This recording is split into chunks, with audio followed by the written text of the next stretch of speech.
Siz məndən çox soruşursunuz ki, bu qədər pulum var, istəyirəm ki, belə bir telefon olsun ki, içində hər şey olsun, kamera, oyun, ekran, hər şey. Mən də kainata manifest göndərdim, kainatdan istədim və o da mənə göndərdi. O gəldi. Görürsünüz, işləyir də bu da, işləyir deyil axı kainata göndərmək lazımdır. Poco X7 Pro gəldi çox istəyirdiniz. Gəlin başlayaq.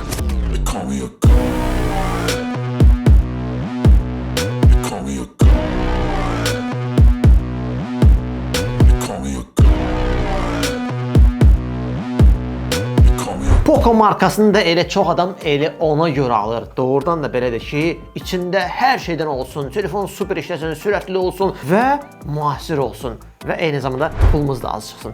Pul demişkən, İrşad Mağazalar şəbəkəsində bu yepyeni Poco X7 Pro 799-adır və bu qiymətə biz X6 Pro-nu da ala bilərik.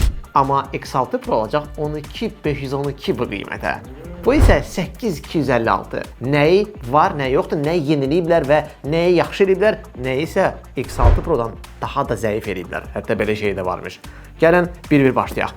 X6 Pro-dan heç şeylə fərqlənmir. Qutu sadəcə yazı dəyişdi. Yəni demək ki, heç nə dəyişməyib. Bu da bunların stilidir də, yəni Poco stili, yeni də Poco stili. Bu arada bu videoya hardan gəlmisinizsə, bilməm TikTokdan gəlmisiniz, hardan Masazırdan gəlmisiniz, Xırdağından gəlmisiniz, evdən gəlmisiniz, hardan baxırsınızsa bir dənə like bu yerdə, bir dənə bu stilə görə. X6 Pro-da olan nə var idisə, burada da eyni şey var. Bu da bunun case'i, el arasında kabro, niyəsə deyirlər ona, Eyni sadəcə kamera forması dəyişib deyə, indi onun bunun da forması, yəni başqa heç nə. Type-C və adapter. Adapteri yaxşılaşdırıblar. Bu arada 67 idi orada, burada 90 qoyublar. 90!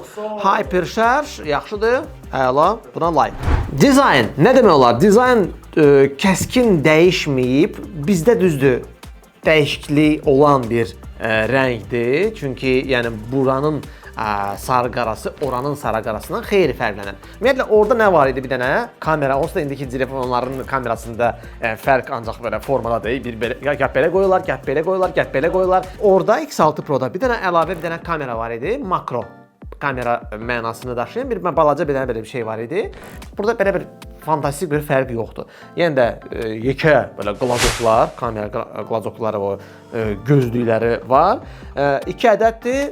Belə baxanda birbaşa gözlə görürsən ki, kameranın birini azaldıblar. 50 megapiksel OIS, yəni bu nə deməkdir? Optik stabilizasiya, bunu biz göstərəcək. Bu rəng, burada təxminən 3 dənə rəng var. Biri sadə, desən qaradır. Biri belə o dəbdə olan belə yaşıl fason belə rəng var. Bəli, hamı. Hilal bunu görəndə, yəni dərhal bəyənmədi. Dedi ki, bu nədir, bu nə şitlidir falan. Bu dəqiqə kimi də deyir bunu.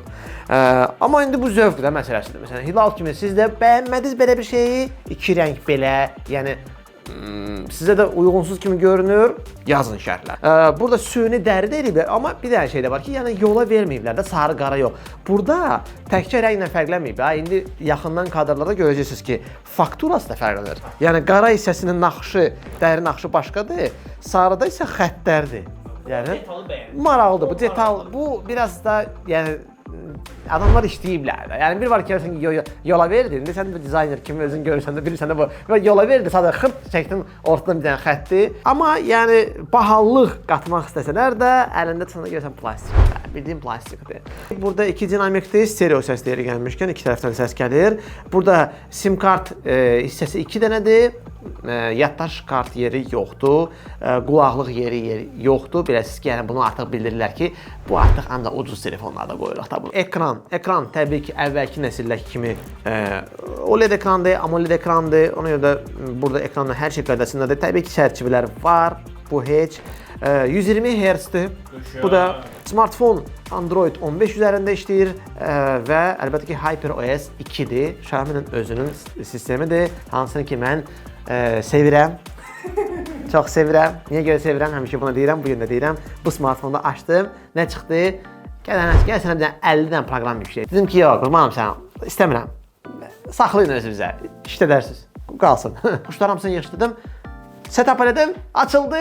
Yenə də 5 dənə, 6 dənə istəmədiyim oyunu burada yüklədim. Dedim, Allah sənə bildiyi kimi eləsin.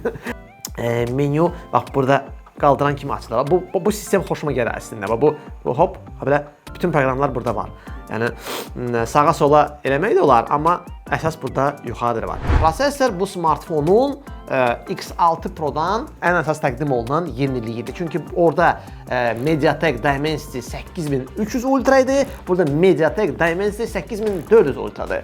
Burada 3.25 Hz sürəti ilə işləyən 8 nömrəli prosesordur.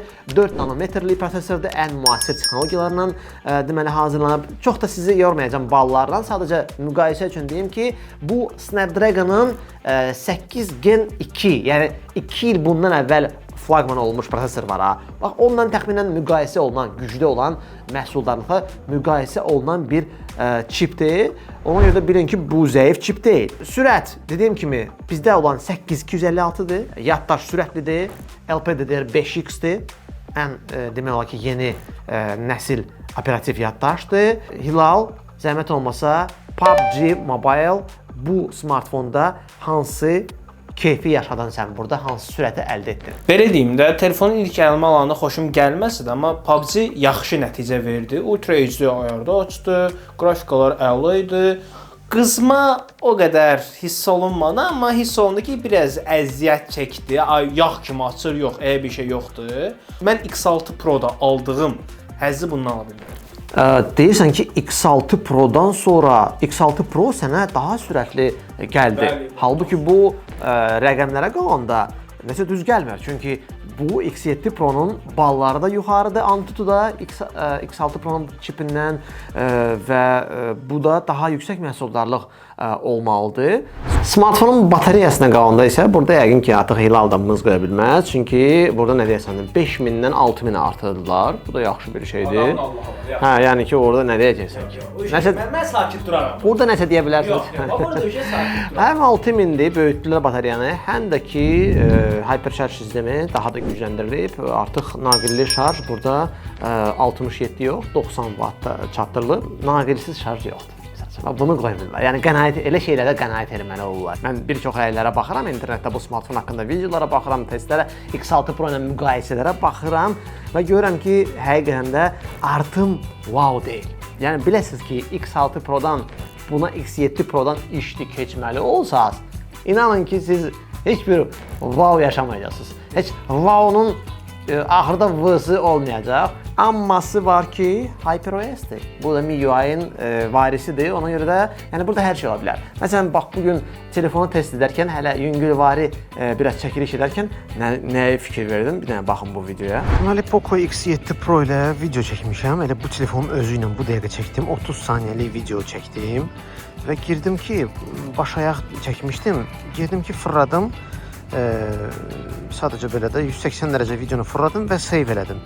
Vəssalam, save verdim, özünün çəkdiyi videonu, vəssalam, dondu.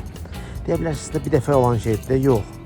Cancel elədim, təzdən girdim, təzdən həmin videonu fırlatdım. Yəni, bir telefon özünün çəkdiyi videonu fırladıb bir dənə save edə bilmir. Tənqid edəndə MIUI sistemi, daha doğrusu HyperOS sistemi. Bəziləri deyirlər, yox, əla sistemdir. Necə olur? Bu hələ telefon boşdur ya, baş verdi ya. Yəni, telefon hələ mən yüklənməmişəm onu, yəni bunu bir ay istifadə etməmişəm, bu telefonunu doldurmamışam, hətta belə şeylər baş verir.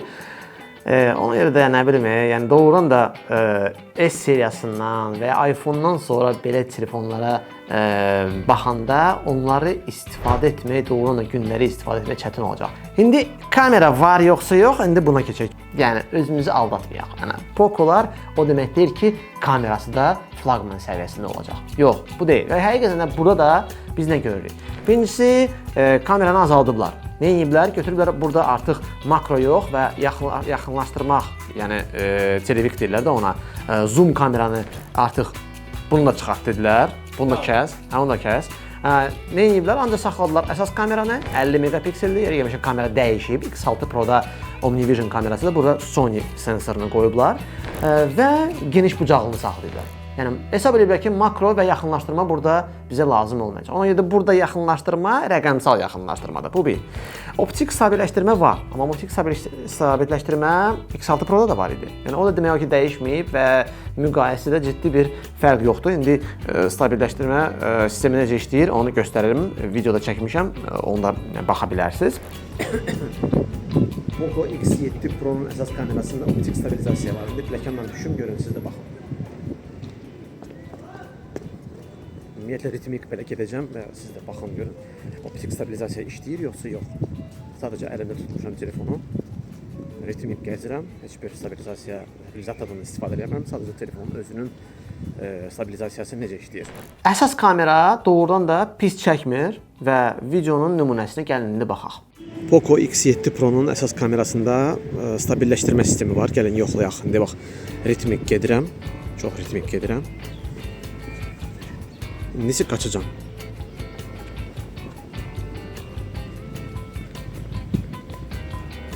Əsas kameranın üstünlüyü nə oldu? X6 Pro-ya baxanda, çünki hər halda istər-istəməz X6 Pro ilə müqayisə etmək lazımdır da bunu. Sadəcə orada 4K 30 idi maksimal keyfiyyət, burada 4K 60 idi. 4K 60 nəhayət ki, gətirdilər, bunu da elədilər, yəni güclü modeldə, güclü sayılan modelə. Digər ki, geniş bucaqlı, heç nə. Yəni 8 megapikselli bildiyin o Redmi Note-larda qoyulan bu geniş bucaqlı kamera var ha. Yəni odur. Biraz bu da adamı məyus edir də. Yəni bura güclü kamera qoyursunuzsa, deyirsiniz ki, bizdə kamera falandır, 5 mekandır falan. Yəni geniş bucaqlını da bir balaca yaxşılaşdırmalısınız da. Yəni belə yola verdi geniş bucaqlını qoymaq nəyə lazımdır mən bilmirəm. Heç bir faydası yoxdur. Bir şey mənə çatmadı. X6 Pro-da ön kameranın video çəkməyi 1080 60 idi. Burada 1080 maksimum 30 idi. Bu nə? Bayaqki şükürlüyümü geri aldım. Yəni bu nə? Bu nə deməkdir? Yəni bunu niyə kəsmisiniz ki? Yəni prosesor gücləndirilib, batareya daha güclü olub, Qiymət artıb. Qiymət də artıb, model bir nəsil qabağa gedib bir çox parametrlərdə. Yəni 1080-in 60-ı kəsmək nə idi o? Yəni o nədir? O nə cılız atdım da axı? Bunu nəyə downgrade edirsiniz bunu? Bunun adı nədir? Nəyə qənaət edirsiniz orada? Müqayisələrə də baxıram X6 Pro ilə X7 Pro-nun şəkil çəkməyin fərq tapmaqla belə böyüdürsən, ikisini də baxırsan ki, yəni yoxdur da demək olar ki, şəkil çəkməkdə fərq. Maraqlıdır ki, bunun səhv etmirəmsə Hindistan bazarı üçün olan versiyalarda 6250-dir ya 6500-dür. Maraqlıdır. Niyə onlara batareya daha yüksəkdir? Amma bizdə qlobal versiyada ölkəmiz üçün dünya versiyasıdır. Burada 6000-lə məhdudlaşdırılır. Mən bu Hindistanlılar siz orada nə edirsiniz? Sizə hoqqa verirsiniz ki, sizinkilərə daha böyük batareya qoyurlar. Nəsə mən onsuz da sizdən gözüm su içmir sizdən, amma belə şeylərdə bundan sonra ümumiyyətlə mən daha diqqətli olacağam sizə qarşı. Belə dostlar, buyurun, şərhlərdə fikirlərinizi yazın. Bu smartfon haqqında nə düşünürsünüz? X6 Pro bu dəqiqə yeri gəlmişkən İrşadın da saytına baxdım. Mən elə bu videoda çəkməzdən qabaq baxdım ki 12512 799-dadır və bu 8256-da, bu da 799-dadır. Bu zaman X6 Pro-nu amma 2 dəfə daha böyük, həm RAM-ı, həm daxili yaddaşı 2 dəfə daha böyük versiyanı almaq sizcə daha yaxşı olardı, daha ağlabatandı, yoxsa daha aşağı komplektasiyası olan, amma hər halda 2025 modeli olan X7 Pro-nu almaq daha məqsədə uyğundur. Fikirlərinizi mütləq şərhlərdə bildirin və kanala mütləq abunə olun, bizə dəstəyinizi göstərin, bəyənməyi də unutmayın. Növbəti videolarda görüşərik.